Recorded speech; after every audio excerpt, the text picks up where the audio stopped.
ऋषिगण को जैसे देखे कि बैठ करके कुछ कथा श्रवण कर रहे हैं, सूत जी महाराज भी आ गए कथा सुनने के लिए। जैसे सूत जी महाराज आए कथा सुनने के लिए, सब ऋषि महर्षि ने देखा तो सोचा कि भाई हम लोग तो आपस की चर्चा रोज करते हैं, आज बड़ी सौभाग्य की बात है कि महर्षि वेदव्यास के प्रिय शिष्य श्री सूत जी महाराज का हमारे बीच में आगमन हुआ है।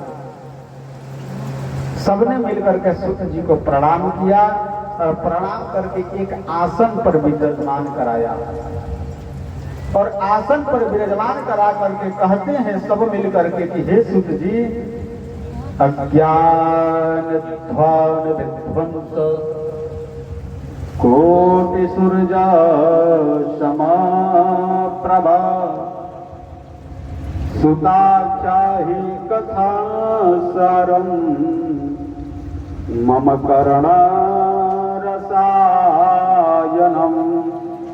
हे सूत जी, आप हमारी अज्ञानता को दूर करने के लिए उस प्रकार से हैं जैसे सूर्य के प्रकाशित होने से अंधकार हट जाती है, उसी प्रकार से आप हमारी अज्ञानता को दूर करने के लिए करोड़ों सूर्य के समान हैं, कोटि सूर्य समप्रभ। आप हमारी अज्ञानता को दूर करिए। और क्या कहते हैं, सुता क्या ही कथा सारम। हे सूत जी, आप हमें कोई ऐसी कथा सुनाइए कि मम करण रसायनम, मेरे कानों में सुन करके भगवान की कथा रस अमृत के समान काम करे। भाई बाप, परमात्मा की कथा तो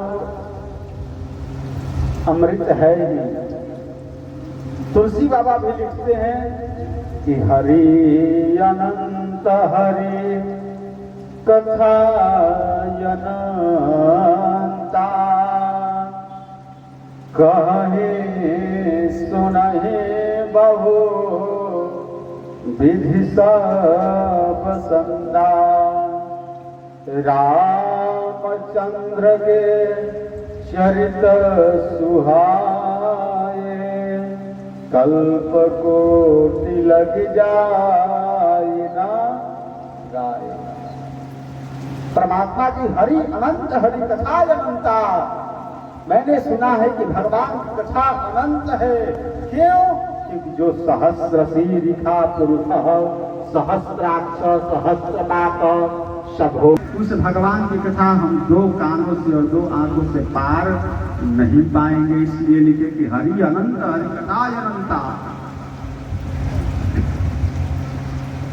इसलिए हे सूत जी, आप हमें कोई ऐसी कथा सुनाइए जिसको सुन करके हमारे कानों को अमृत के समान स्वाद प्राप्त हो।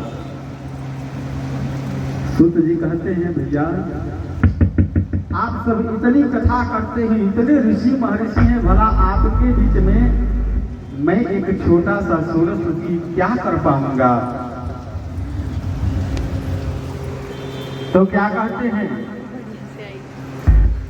कि देखिए सूत जी, मैंने सुना है गुरुजनों से कि धन वृद्धा बल वृद्धा आयुर्वृद्धा तथैव च ते सर्वे ज्ञान वृद्धस्य किंकरा शिष्य किंकरा। यह कोई जरूरी नहीं है सूत जी, यह संसार है, नश्वर है। यहाँ कोई धन होता है, कोई बल में बड़ा होता है, कोई आयु में बड़ा होता है, लेकिन ज्ञान वृद्धस्य, जो ज्ञान में बड़ा है वही समाज में